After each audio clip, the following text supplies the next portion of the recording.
NASA has formally retired its Mars InSight lander 4 years after it arrived. O espaço realmente ganhou destaque como a fronteira final que se estende entre todas as direções com regras de gravidade e física que não se aplicam à Terra. Assim, as possibilidades para o que pode estar além de nossa compreensão são infinitas. Inclusive, algumas coisas que ocorrem são tão estranhas que parecem não ter explicação.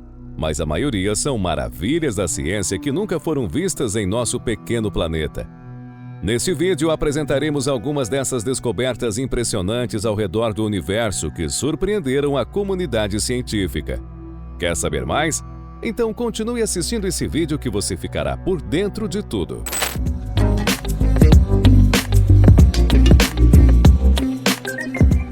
Olá pessoal, tudo bem? Bem-vindos ao Conhecimentos do Mundo. Antes de continuarmos, 98% das pessoas que assistem o canal e curtem os nossos vídeos não são inscritas. Então, não espere até o final do vídeo para se inscrever, deixar o seu like e ativar o sininho. Isso ajuda demais a nossa equipe. No vídeo de hoje você irá conhecer 3 descobertas impressionantes encontradas ao redor do universo. Tá curioso? Então vem comigo e continue assistindo esse vídeo. Satélite zumbi encontrado por operador de rádio amador. Existem mais de 2.000 satélites ativos orbitando a Terra. No final de suas vidas úteis, muitos irão simplesmente queimar ao reentrar na atmosfera, mas alguns continuarão circulando como satélites zumbis, nem vivos nem mortos. A maioria dos satélites zumbis são satélites que não estão mais sob controle humano ou falharam em algum grau, diz Scott Tilley. Tilley é um operador de rádio e astrônomo amador que mora no Canadá, tem paixão por caçá-los. Em 2018, ele encontrou um sinal de uma sonda da NASA chamada IMAGE, que a agência espacial havia perdido em 2005. Com a ajuda de Tilley, a NASA conseguiu restabelecer o contato. Contudo, ele rastreou satélites zumbis ainda mais antigos que a IMAGE. O mais antigo que já vi é o Transit 5B5 e foi lançado em 1965. Diz ele, referindo-se a um satélite de navegação da Marinha dos Estados Unidos movido a energia nuclear que ainda circula a Terra em uma órbita polar. Há muito esquecido por todos, exceto por amadores interessados em ouvi-lo zumbir enquanto continua em órbita. Recentemente, Tilley se interessou por um satélite de comunicação que ele pensou que ainda poderia estar vivo, ou pelo menos entre os mortos-vivos. O LES-5, construído pelo Laboratório Lincoln do Instituto de Tecnologia de Massachusetts, foi lançado em 1967. Tilley foi inspirado por um outro amador que, em 2016, encontrou o LES-1, um satélite anterior construído pelo mesmo laboratório. O que o intrigava sobre o LES-5 era que, se ainda estivesse funcionando, poderia ser o mais antigo satélite em funcionamento ainda em órbita geoestacionária. Vasculhando a internet, ele encontrou um artigo descrevendo a frequência de rádio na qual o LES-5, um satélite militar experimental de comunicação, o HF, deveria estar operando se ainda estivesse vivo. Então ele decidiu dar uma olhada. Isso exigiu a construção de uma antena, erguendo uma nova estrutura para sustentá-la, pré-amplificadores, filtros, coisas que levam tempo para serem reunidas e montadas. Então ele usou o tempo que tinha disponível para procurar o LES-5 e logo atingiu o rádio amador equivalente a Pay Dirt, e desde então ele tem feito medições adicionais. A razão pela qual este satélite é intrigante é que seu farol de telemetria ainda está operando e pode revelar uma descoberta, diz Tilley. Em outras palavras, embora o satélite devesse ser desligado em 1972, ele ainda está funcionando. Enquanto os painéis solares estiverem expostos ao Sol, o rádio do satélite continua a funcionar. Tilley acha que pode até ser possível enviar comandos para o satélite.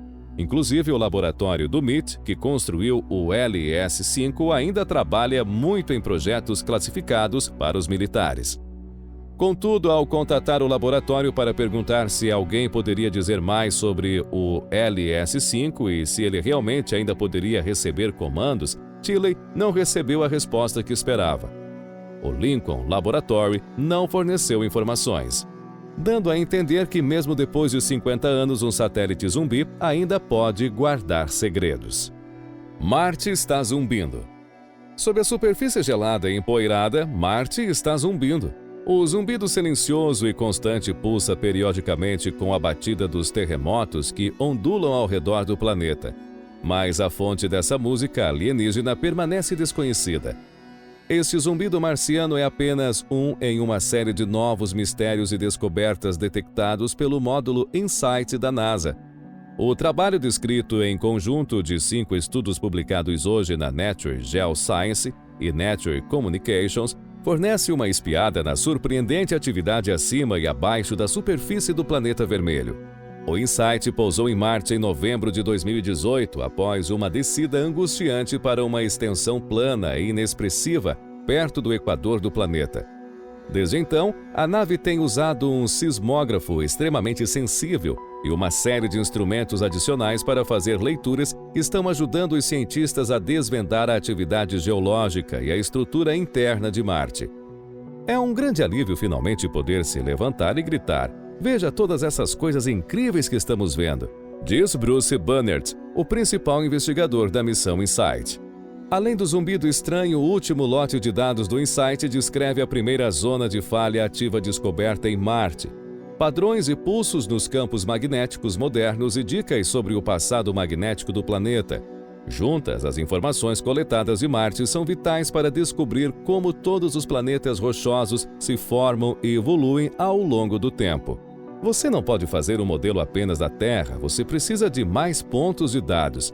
É super emocionante vermos algumas dessas coisas e tentarmos entender Marte, diz Susan Smurker, vice-investigadora principal da missão InSight. Contudo, toda a análise da missão InSight sugere que o zumbido de Marte não está relacionado com os ventos fortes do planeta e parece se fortalecer com o estalo de um terremoto distante. O efeito é um pouco como fazer um sino tocar gritando nas proximidades, explica Joshua Carmichael, geofísico quantitativo do Laboratório Nacional de Los Alamos. Sua voz é uma mistura de frequências e, se uma corresponder à ressonância do sino, seus gritos podem fazê-lo tocar.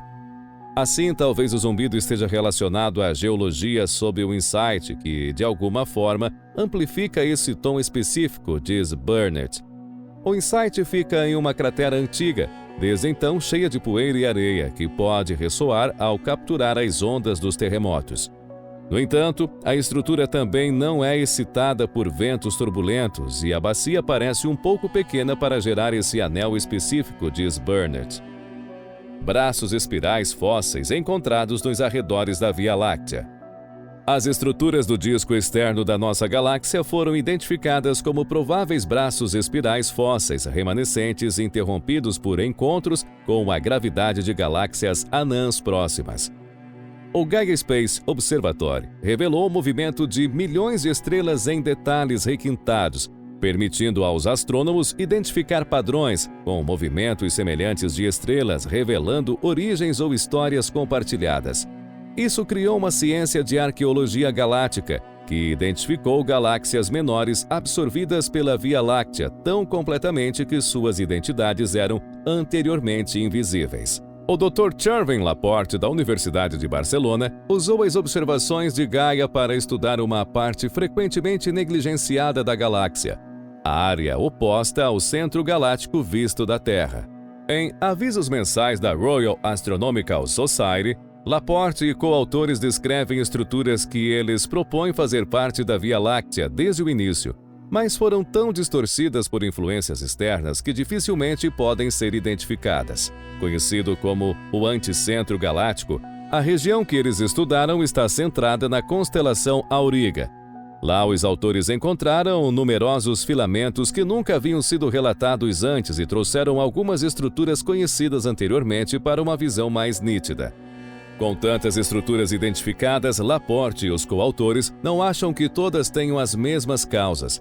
Alguns provavelmente são legados de antigos braços espirais perturbados por forças externas, enquanto outros podem ser cristais de ondas produzidas por forças dentro da própria galáxia. A equipe já reservou tempo de telescópio para examinar cada estrutura com mais detalhes para distinguir entre as duas causas. Normalmente, esta região da Via Láctea permaneceu pouco explorada devido à poeira intermediária que obscurece severamente a maior parte do plano médio galáctico, disse Laporte em um comunicado. Mesmo antes de Gaia, a descoberta da galáxia anã de Sagitário, SDG, revelou aos astrônomos que a Via Láctea não é exatamente o lugar sereno que imaginávamos. Embora tenha apenas 3 milésimos da massa da Via Láctea, o SDG é concentrado o suficiente para que sua gravidade possa perturbar estrelas em partes próximas da borda externa de nossa galáxia. Laporte modelou anteriormente a maneira como uma galáxia, como o SDG, produziria ondulações no disco galáctico com o movimento de seu campo galáctico. Desde então, várias outras pequenas galáxias foram descobertas, inicialmente consideradas orbitando a Via Láctea, mas agora identificadas como recém-chegadas. Alguns deles são próximos e densos o suficiente para ter influências substanciais próprias. Assim, uma das estruturas identificadas anteriormente a este trabalho é chamada de fluxo do anticentro. Suas estrelas têm em sua maioria cerca de 8 bilhões de anos, tornando provável que o fluxo seja um legado não de uma galáxia externa, mas de uma que foi incorporada à Via Láctea há muito tempo. Laporte foi coautor de um estudo recente que encontrou evidências de uma característica espiral indicando uma perturbação do disco galáctico de um encontro com uma galáxia anã desconhecida algumas centenas de milhões de anos atrás. Ficamos certamente muito entusiasmados ao ver que os dados de movimentos do Gaia nos ajudaram a descobrir essas estruturas filamentosas. Agora resta o desafio de descobrir o que exatamente são essas coisas, como elas surgiram, por que em tão grande número e o que elas podem nos dizer sobre a Via Láctea, sua formação e evolução, disse Laporte. Mas e aí? O que você achou dessas descobertas? Qual delas você achou mais interessante? Conta pra gente nos comentários, queremos saber a sua opinião. Acompanhe mais vídeos como este e se inscreva em nosso canal e ative o sininho das notificações. Um forte abraço e até o próximo vídeo.